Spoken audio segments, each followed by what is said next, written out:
Sanibona emakhaya, igama lami Scelo Ngubane. I'm inspirational speaker. Today we have a special guest. Please introduce yourself, sir.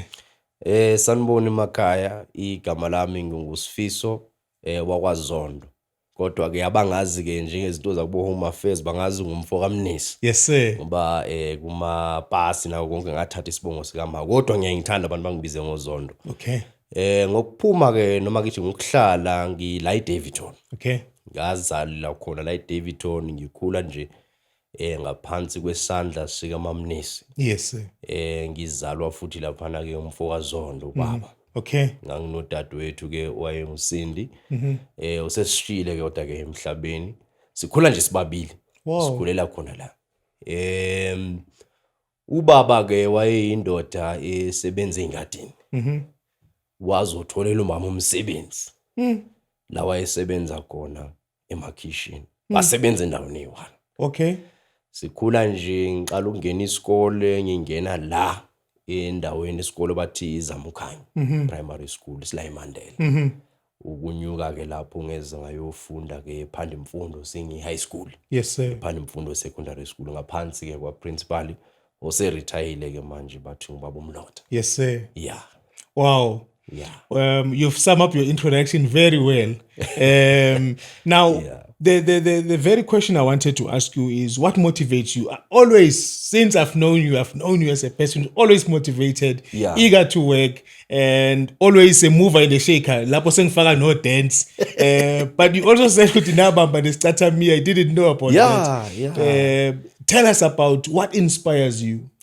Yazi mfoka Ngubane mina ngathi nje ngiyindoda enendlala man. Okay. Ngifuna ukubona impilo ithuthuka, ngifuna ukuzibona ngingcono namhlanje kunayizolo. Yonke into engiyibambayo ngiyayenzisisa noma ngathiwa into encane kangakanani from ebuncaneni bami izinto zokudlala ngangiyithatha serious mina. Yo. Inkonzo ngangiyithatha serious. Isikole ngisithatha serious ngoba ngisaba indlala. Okay.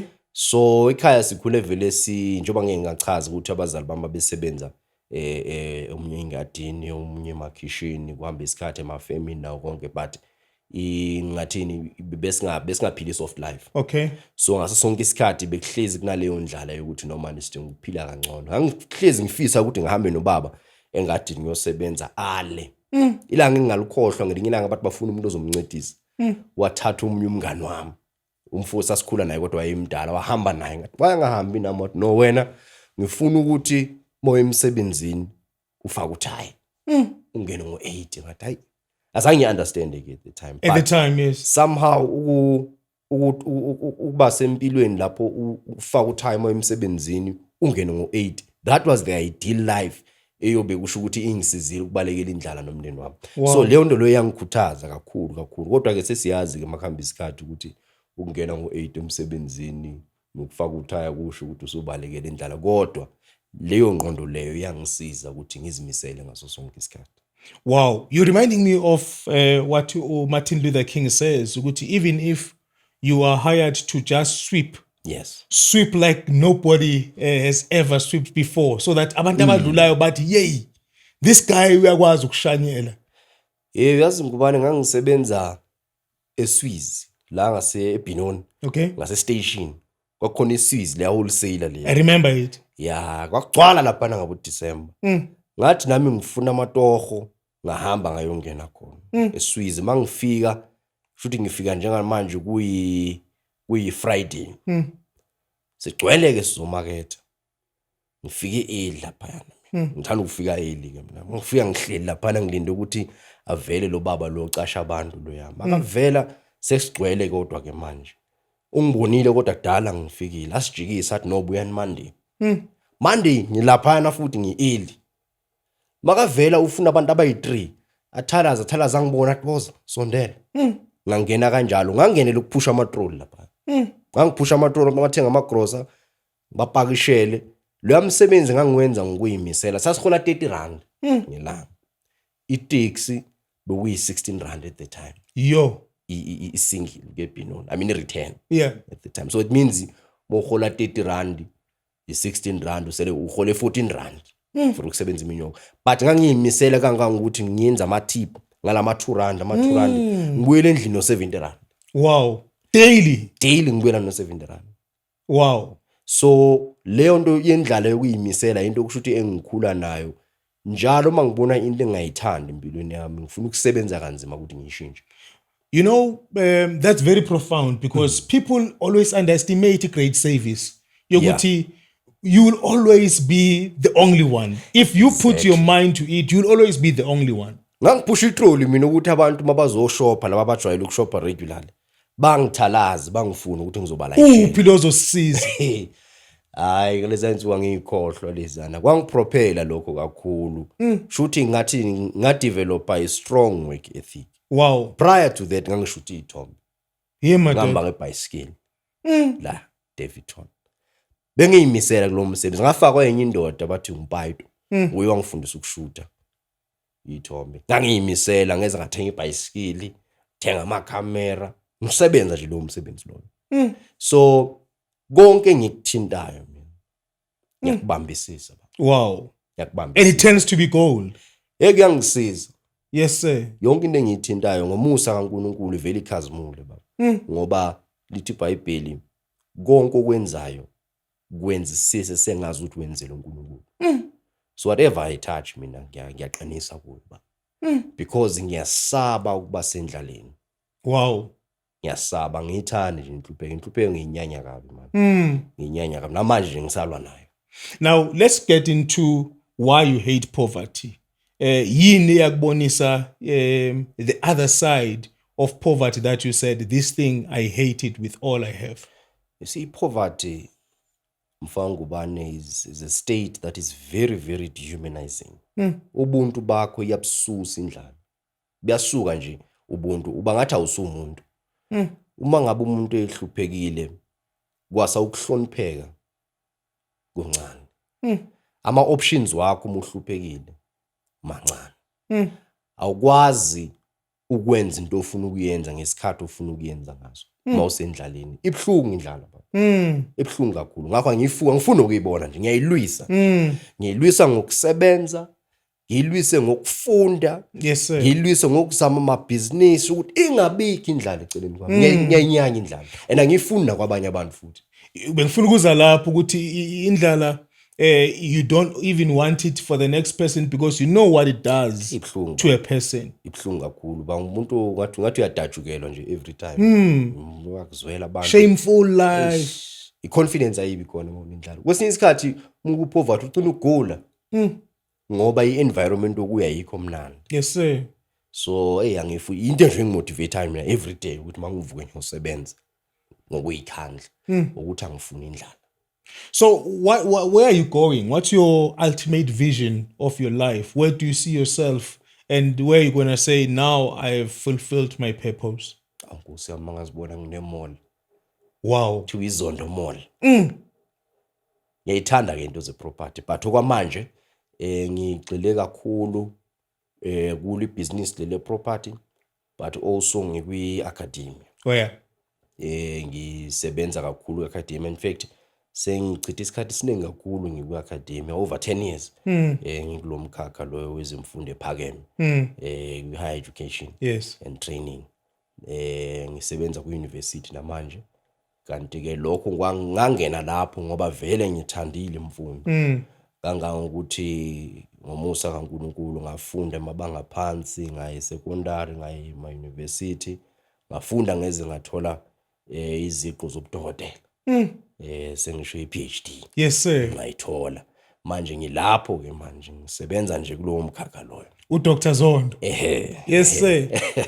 Now indlela okhuliswe ngayo in molding you to be where you are today, what are some of the things that Mausberger today and say this is what has shaped me in my upbringing, your principles? As I remember one time kuyi 16 December. Yazi 16 December nibancane, kugcokwa impahla. Yazula. In fact ngo December kunalento nje ukuthi wonke umuntu uyaphuza. Yeah. Abantwana abancane bayaphuza. Amakholo ayaphuza.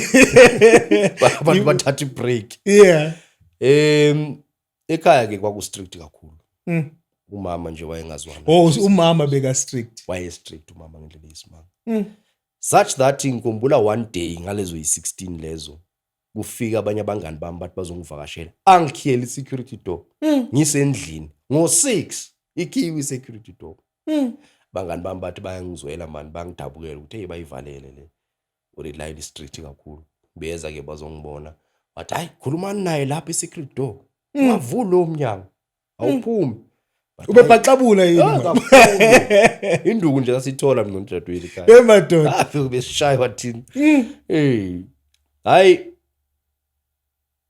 umngane wami lo uphethe i-drink. Uthi uzongithelela mama. Hey, yinani leyo cold drink? Awuthi ngizwe. Ngabe kunotshwala lapho. Wayicala yena ukuyitaste. Uthi vele bengenatshwala. Kwabe khane sikwazi ukuthi siphuze leyo cold drink leyo. So ngifuna ukuthi indlela engikhuliswe ngayo ekhaya mina indlela yomthetho. Yes sir. Nendlela yenkonzo. Uthi noma ngathiwa sekunzima kangakanani ngiyengikhumbula ukuthi into eyanginikeza ubuhlakani bokuqala ukufakwa enkonzweni. Wow. So ngikhula nje kuleso simo leso mina sokuthi umuntu ukhonza uNkulunkulu, umuntu uyahamba enkonzweni. So lokho kwangenza ngaba ngumuntu ngathi nje owaziyo ukuthi unamandla ngaphezulu kwakhe. Wow. Ngikhuliswe ngenkonzo mina.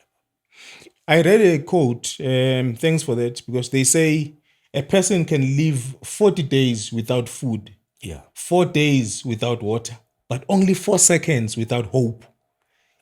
Now, hope comes from the Lord. Kukusiza kangakanani to always pray to God, and because ngifuna ukubuyela kakhulu kule issue of poverty, because one of the challenges that we have in our communities, especially in our society, kunomuntu othi makabheka abone ngathi isimo sakhe ngeke sishintshe sohlale sinje, and that is where people start losing themselves. Kubaleka kanani ukuthi ube nethemba lokuthi this situation will not be the same? Ekubaleka kakhulu. Uyazi ngabe usuphelelwe ithemba impilo yakhe isuke isiphelile. Kwesinye isikhathi uyadinga umuntu ozobukela kuye. Alright. Uyayidinga ifigure ngathini i-role model. Yes sir. Umuntu ozothi mawumbheka ukhuthana. Ihope kwesinye isikhathi ayiveli ngaphakathi kwakho kodwa ivela ngokubonelela kwabanye abake baba kulesimo lesokuso. Ngiyayithanda kakhulu into ye-mentorship. It's very important ukuthi uma umuntu omusha uzame ukuba nementor, uzame ukuba uzisurrounda nabantu abakule mpilo ofisa ukuyiphila. Wow. Uthi uSolomon, show me your friends and I will tell you your future. So icycle yakhe ibaluleke kakhulu. Ihope kwesinye isikhathi ivela kwicycle. Into ezokusustain. The surrounding. Uraba my shoulders with who? Uyazi uyabona manje ngifike ngomile la. Mangahlala kule sofa limanzi ngiyoba manzi. Uma ngifika ngigodola le sofa lifudumele ngihlale kulo ngiyafudumala.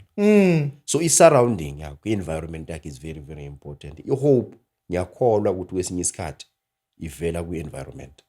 Now they always ask a question ukuthi what makes a person, an environment or an attitude?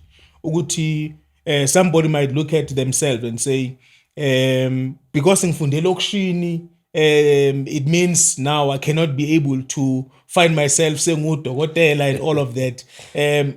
Umqondo muphi ekumele umuntu abe nawo? I know we spoke about environment. Can we speak about an attitude? Attitude what? You know, ma'am, on my way to here, Tula's production, I saw young people ngabo 7 abanye abakaphumi nokuphuma from kwesikolweni, and I asked myself about the discipline ukuthi if at that time you late for school, what does it mean about your future? Yabona attitude mi better konke kuzobhetha. Hayi ukuthi ngi-motivational speaker kodwa kunendoda yake yathi your attitude will determine your altitude. Ukuthi uyofika happy. I-attitude ibaluleke kakhulu ukuthi isimo usibheka kanjani. Yes sir. Kubalulekile. Nathi safunda khona emalokishini. Angazi ngifunde multiracial school. Kodwa ngagcina ngifundisa abantu abafunda ema-multiracial school nakuma-private school. Because of the attitude. Attitude ibaluleke kakhulu ukuthi isimo sibheka kanjani. isimo obhekene naso wenzani kuso wena. Yes, sir. Lezi zandla lezi ezokuthi zisebenze. Uyazi ukhuleka. Kodwa uma ungapreparanga for i-exam the following day ngeke uzuphase. Ungakhuleka kodwa umsebenzi ozoya kuyo for i-interview the following day uma ungayipreparanga wena ngeke uzuthola. What is your definition of success? Ngathini nje ukuphuma esimeni ongafuni ukuba kuso. Okay. Unqobile kanjalo. All right. Awuyiphinda. Uma uphumile esimweni ongafuni ukuba kuso, you've succeeded. Wow. Izimo ke zabantu abafuna ukuphuma kuzo ziyahluka. Omunye umuntu isuccess yakhe ukuthi abe neteksi. Omunye umuntu isuccess yakhe ukuthi alale nje edlile. Omunye umuntu isuccess yakhe ukuthi abe healthy. Yes, sir. As long uphumile esimweni ongafuni ukuba kuso, you've succeeded. Oh, wow. Now, in the work that you are doing now, let's speak about your current work. What do you do? Manje ngisebenza lapha euniversity. Ngisebenza as the head of school. Okay. Kusho ukuthi kune school of communication and then sibese sibe nama department ngaphakathi. Okay. And then ke umsebenzi wami ukunakekela the school as a whole. And then ngisebenza ke nama HOD. Some responsibilities nje ahlukahlukene but ngisebenza as head of school euniversity. Umsebenzi ke sengwenze kwesikhashana. Ngoba ngike ngachaza wasekucaleni ukuthi ngigxile kakhulu lapha kwi-higher education. Yes, sir. Yeah, and then ke ngumuntu ke o-investor isikhathi esiningi kwi-research as well. Because ama-university, they exist to create knowledge. We are responsible for creating knowledge. That is one of the mandates as a university. So i-research yami eningi igxila kakhulu kwizinto zo-consumer behavior. Okay. Kwinto ze-media kakhulu. As well as bathi masculinities. Oh, okay. Ukuthi amadoda kuyini ubudoda kahle. Lapho ngangena ngoba yazi kwesinye isikhathi uyafuna ukuqonda ukuthi kahle yini into eyenza indoda emphakathini. Ngangena lapho ke ku gender studies kakhulu. I-academia uyithandiswe yini? Academia ngayithandela lokuthi ngangumuntu othanda ukufundisa. Okay. So at the time ngene ku-academia, all I wanted to do was to become a teacher. Okay. At some point. Wayesethi omunye professor lapha wathi kimi ndoda, you know ukuthi ama-teachers are very, very important. But you also have a skill esi-unique se-research. So if you join academia, you can actually do both. Okay. And be impactful.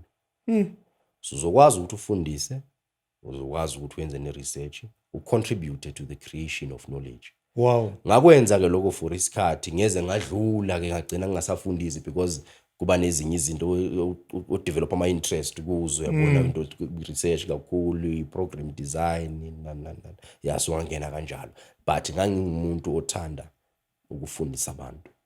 Sharing knowledge. Ya, ngithanda kakhulu ke. Kwesinye isikhathi ngiyaye ngikhumbule ukufundisa ngithi eish sengikhumbula ukufundisa aninginikezeni igroup A1 bese ngithatha iclass nyana li1 ngilibamba nje. Wow.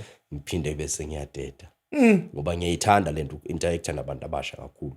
Which is why ngiwathanda ba program abheke kakhulu ekudeveloping abantu abasha. Yes. Mangibona iprogram enjengaleyo nje ngiyaqhumukela mina. Ngithanda kakhulu lezo zinto. In terms of your leadership, because kunabantu that you are leading, what is your style of leadership? Mina ngathi I'm a very consultative person. Okay. Ngile leader efuna ukuzwa ngabantu esebenza nabo. Okay. So ngithanda ukuthi sisebenzisane nabantu, sikhulumisane ukuthi senzani. Ngiconsulta kakhulu mina, ngisi authoritarian. Okay. Angikhipha ama instruction mina ngisile onhlobo nje zothi hey when I yenza, of course there are times when you need to tell people what to do. But I will tell you what to do. So whatever I'm telling you to do will be what we discussed. Okay. To remind you of your task. Sithe senza kanjani ukuthi sivumelene. Yes, sir. Manje awusenzi ngani. Yeah, that is but umuntu very consultative. Wow. Yeah, that's the approach I take in everything, whether ngisenkonzweni, whether ngisemsebenzini or ngisebanganeni or ngisenganeni, ngiyathanda uconsult. Wow. Yeah. There was a meeting we had last year where we besdwele kakhulu in the township and Yes. documentation and the research about Yeah. township life and Yeah. where we come from and all of that. What can you say about the future of South Africa? I know that there is now a new term called township economy, which is something that I know that you are very vested in. What should be done? You know, I know you said you want to have your mall. I'm against malls, by the way, simply because, you know, my exposure in Europe, I realized there were no malls there. And the first thing I look at is, yabona mos thina sikhulele kukhona bo ama-shop afana nabo Gababuximba, and all of those local shops. And I thought this could be a good methodology in building and yielding the society to be economically free. What can we do in our communities, especially emakasi, to make sure that we breed this economy singayiboni kukhulunywa ngayo, but sibe part of it and impacting our lives? Kukhona enye area of study ngengagxila kuyo. Yeah. But BOP. Okay. The bottom of the pyramid. Bottom of the pyramid. Bottom of the pyramid consumer segment. Okay. So ibheka kakhulu labantu laba abahluphekile. So what has come to light ukuthi the people who are at the bottom of the pyramid are the majority emhlabeni. And their aggregate wealth is much more than wealth ye top 1%. Should where there's poverty, there's money. Yo. So what we need to do, in fact, how to ngenze le example masinyane ngazongkhohlwa. Kune brand yoshukela. Yeah. Yenza ushukela KZN. So ngamalanga ahlukile production line iyadifara. Okay. So ngama Tuesdays babevama ukwenza ushukela omncane. But njalo ngoTuesday makwenziwe ushukela omncane, umshini ubu break down. Ama breakdown baba maningi kakhulu. And they couldn't understand why. Until they realized ukuthi lo shukela lomncane benza omningi kakhulu because the demand yawo inkulu emphakathini. Okay. But why demand yalo shukela omncane inkulu? That is because lo shukela omncane uchibhile. So it's easy for umuntu ohluphekile ongasebenzi ukuthi ahlanganise u7 every day ukuze ayothenga lo shukela lo. Okay. And they also realized ukuthi they make more money ngalo shukela lo mncane. Ngale imadlana lezi ezincane lezi. So what we need to understand ngamalokishi ukuthi imali emalokishini iningi indlela eyisipha. And asidinga ukuyil credit lokishi silihloniphe for lokho ukuthi imali iningi emalokishini. Bese siyacala siyahlakanipha siyayiqoqa leyo mali leyo. Because wonke umuntu makafuna something elokishini uyaphuma hamba uyithenga edrobheni. Okay. Abantu abasemadrobheni babe nemali. But what if idorobha lilethwa khona la? Can you imagine ukuthi development iba ngakanani kwi-area makungathiwa for example kwakhiwa university la? Yes sir. Imali izoba ngakanani la emalokishini la? Makungathiwa ama strategic institutions we country afake emalokishini kusuke lento ye-apartheid spatial planning yokuthi izinto maziphume emalokishini ziyele emadrobheni masidinga lawo ama-services lawo kumele si-travel. If we have to bring all of those institutions la emalokishini, i-township economy ingadevelopha ngendlela eyisimanga. Wow. Kuyimanje kuba ngazi ukuthi iyasiphunyuka le economy. Iyasiphunyuka le economy ngendlela eziningi ezahlukahlukene ngoba it's either say ignore thina noma siyasuka siyospenda kwezinye indawo. So we need to focus la emalokishini sikhulise thina. Wow. Yes. What are the challenges ezenza mhlawumbe ukuthi kube nama I will say loopholes in driving this township economy? Ulwaza lokho. Okay. Kwesinye isikhathi ama-industries funa ukungena kuwo kunama barriers to entry amaningi. Ama red tapes. Maningi kakhulu. And sometimes lawo ma red tapes lawo are put in place deliberately. Okay. By those who are in positions of influence, be it politically, be it economically. Yeah. They own umthetho labo bantu labo. So akungeneki kalula. So yizi izinto ezivama ukusibisela emuva lezo. Kodwa ngiyakholwa ukuthi uma ngabe si-deliberate ngokuthi sakha umnotho welokishi, sizophumelela. Ngiyathanda ke ukuthi akhona namanye ama-initiatives wa-government azama ukudriver i-township economy. Yes, sir. Ukuthi mhlambe kusesekusha. But if we focus kakhulu kulezo ma-initiatives lawo nesibe deliberate ngalokho, sizokwenza lokho. And ama-townships agcwele ngabantu abamnyama, iqiniso yilo lelo. Maningi amanye ama-nations noma amanye ama-races angaphumi emalokishini abo, azakhele umnotho wabo, akungeni umuntu. And angisho ukuthi mangithi akungeni umuntu, ngisho ukuthi abantu mababe discriminatory. Cha, not ngaleyo ndlela, but ngisho ukuthi bayawukhulisa wona umnotho wabo, ba-intentional, basupportane bona ukuthi ngithenga lapha kabantu, ukhula kanjalo umnotho.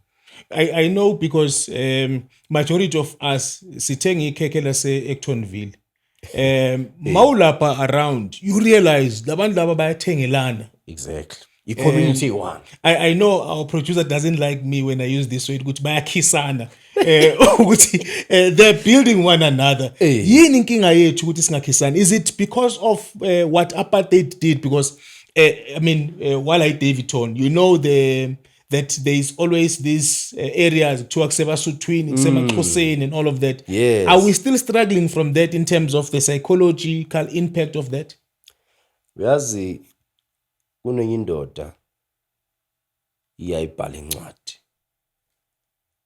Ithi le ndoda lena, the problem with the formerly colonized is that for years they have learned how to look at each other in the same way that the colonizer looks at them. So indlela umlungu noma umuntu wencindezi owaye ngumlungu, indlela wangibheka ngayo, wangiphatha ngayo ukuthi I'm subhuman. Yeah. Ungifundisile nami ukuthi ngibone umunye umuntu omnyama ngaleyo ndlela, ukuthi no, you are subhuman. Angisambona ngomuntu, ngimbona into, which is why makuzothenga umlungu endaweni, i-treatment noma i-service azoyithola iyahluka kunale mina engizoyithola. Kodwa kuthengisa umuntu omnyama. So most of the time it's not about the products, about even the service that you're going to get. Example, at one point ngangikwenza bengicollect data. Yeah. Ethembisa. Ngahamba nomunye umjida umlungu. I-response there was more willingness to talk to me in the presence of a white person. And then ngayinotice into ngathi no man, you will taint my data now because I'm not speaking to the real people la. Ngamshiya. Mase ngimshiyile sengibuyela ngiyethu i-response engasafani. Etoba umlungu wakho. He play out. And then they were more reluctant to talk to me. So intenze ukuthi singaxhasani ukuthi we've come to associate blackness with inferiority and mediocre. So angifuni ukumsupporta lo muntu omnyama ngoba angicabanga ukuthi no umuntu omnyama lo, but nakuthiwa kunegama lomlungu lapho ngiyathemba ngiba right. Wow. So we need to shift our mindset away from looking at umuntu omnyama as subhuman. Hey, that's powerful. Sizithembe lama building langa, as much as amanye coordinator abelungu kwakho umuntu omnyama, that means iskill is khona. Asithembane singabantu abamnyama, singabukelani phansi, because while sisabukelana phansi lokho kuzosidonsela phansi sisonke siyi-nation. Wow.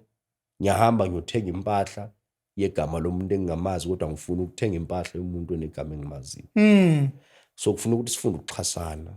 Wow. Singacekelani phansi. Sithwalane. Mangingafuni ukuba ngedwa ukuthi kuloko kujabula ukuthi hayi uZondo undlulile.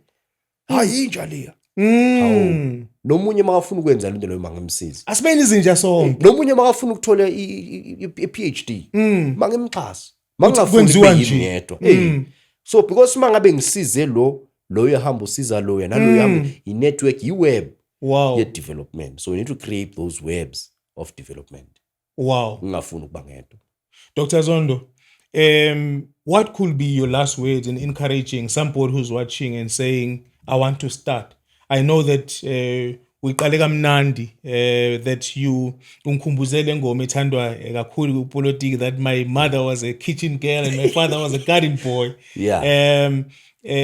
What could you say in your last words to encourage a young person or somebody at home who's sitting there and saying, angazi ngiqalephi to change my life and transform my life?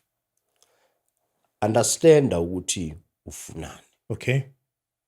Understand ukuthi ukuze uyithole lento oyifunayo udingani. Phinde understand futhi ukuthi lento le uyifunayo usekhona hlezi onayo. Zama ukusondela kulo senayo uthola usizo. Ungafuni ukwenza wedwa. Ngiyazi omunye umuntu angathi abantu asebenezinto abafuna ukusiza. Kodwa qonda ukuthi le level yempilo ofuna ukufika kuyo kuyafikeka. Yes, uma ngabe ucele ku-A uperson A wala ungavuma ku-discourage lo muntu loyo. So whatever you do, refuse to be discouraged, and most importantly, do not procrastinate. Into uma uyifuna phakama uvuke ekuseni uqale ukuyenza. Besikhuluma ngezinto zokurolla, de-roller. Okay. Ngaso sonke isikhathi ngena kwi-character, because into oyifunayo idinga i-character ethize, idinga i-personality ethize. Yes, sir. You cannot behave njengesigebengu kodwa uthi ngifuna ukuba umfundisi one-mega church who's changing souls, who's winning souls. You need to behave njengaloyo muntu loyo. Uma ngabe ufuna ukuba somabhizinisi omkhulu, behave like a businessman, speak like a businessman, ihloniphe lento ofuna ukuba yiyo. Ngempela ngiyakuthembisa uma ngabe once you embody the character of the person that you want to become, you will surely become that person. Oh, wow. They say we do not attract what we want. You attract who you are. So you need to be before you can become. I hope that you are inspired. Thank you so much, Dr. Zondo. I hope you're going to come back again. I hope emakhaya you are inspired and you are revived and restored.